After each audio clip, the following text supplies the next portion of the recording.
Selamat jumpa kembali di Renungan Harian yang disusun oleh Pastor Crispinus Silalahi berdasarkan kutipan kitab suci hari ini.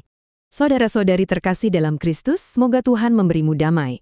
Nah, hari ini kita akan merenungkan sesuatu yang jujur saja kita semua pernah rasakan, yaitu sebuah kelaparan di dalam diri kita yang lebih dari sekedar urusan perut. Kita akan melihat bagaimana Yesus menawarkan dirinya sebagai jawaban, ya, sebagai roti hidup yang tak pernah habis. Oke, mari kita mulai dari sini, dari sebuah kelaparan di hati. Ini perasaan yang aneh kan? Sebuah rasa hampa yang seringkali justru muncul saat segalanya tampak baik-baik saja di luar.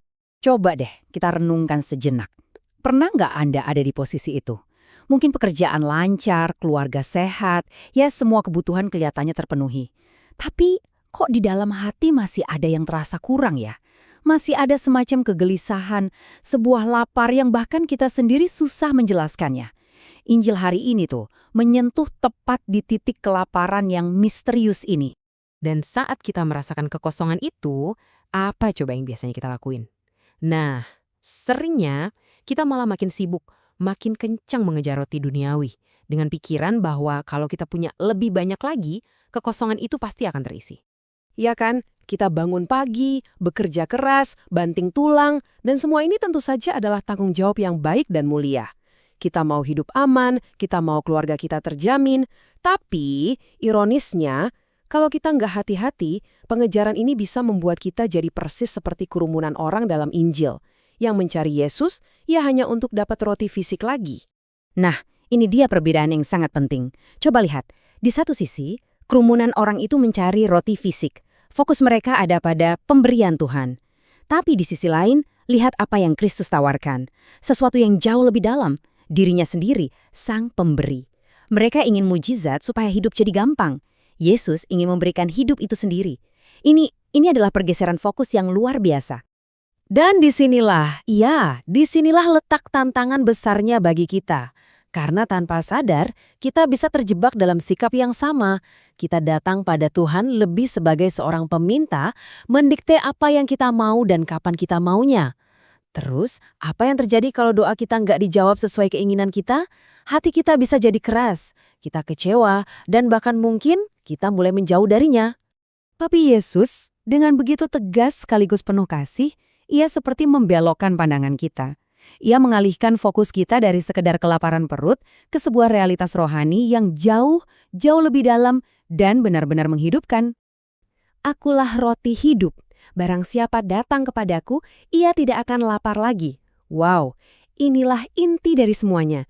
Inilah jawaban atas kelaparan jiwa kita yang paling dalam. Kerinduan akan rasa aman, damai, dan cinta sejati yang sama sekali nggak akan pernah bisa dipuaskan oleh uang, prestasi, atau bahkan orang lain di dunia ini. Dan ini bukan sekedar teori loh, coba kita lihat contohnya pada diri Stefanus, martir Kristen pertama. Gimana ceritanya dia bisa begitu tenang saat dilempari batu sampai mati, bahkan sampai mendoakan para pembunuhnya? Itu bukan karena hidupnya mudah loh, sama sekali bukan. Tapi itu karena hatinya sudah dipenuhi oleh roti hidup. Dia nggak lagi menuntut kenyamanan dari dunia, karena dia sudah punya sesuatu yang jauh lebih besar. Nah, ini semua membawa kita pada sebuah perubahan sikap yang sangat mendasar, yaitu bukan lagi datang kepada Tuhan dengan daftar tuntutan, melainkan datang dengan hati yang terbuka untuk menerima. Ini adalah sebuah undangan yang lembut untuk jiwa kita yang lapar. Dan coba rasakan betapa indahnya undangan ini. Ini bukan panggilan yang memaksa atau bikin takut, tapi panggilan yang penuh kerinduan dari Tuhan sendiri. Seolah-olah dia berkata, aku tahu persis apa yang kamu butuhkan. Datanglah, aku rindu memenuhinya dengan diriku sendiri. Oke, jadi gimana cara kita menjawab undangan ini? Sederhana saja sebetulnya. Pertama, mari kita akui saja kalau memang ada kekosongan di hati kita. Kedua, coba lepaskan dulu semua tuntutan dan jadwal pribadi kita pada Tuhan. Ketiga, datanglah kepada Kristus apa adanya. Dan yang terakhir, terimalah Dia sebagai roti hidup, khususnya saat kita menyambutnya dalam komuni kudus. Jadi, pesan utamanya hari ini adalah, jangan sampai kita menjadikan Tuhan sekedar pelengkap kebutuhan jasmani kita. Mari kita terima Dia sebagai satu-satunya jawaban atas rasa lapar kita yang paling dalam. Izinkan Dia masuk, biarkan Dia mengenyangkan hati kita yang mungkin sudah lelah, dan mengubah segala keluh kesah kita menjadi ucapan syukur.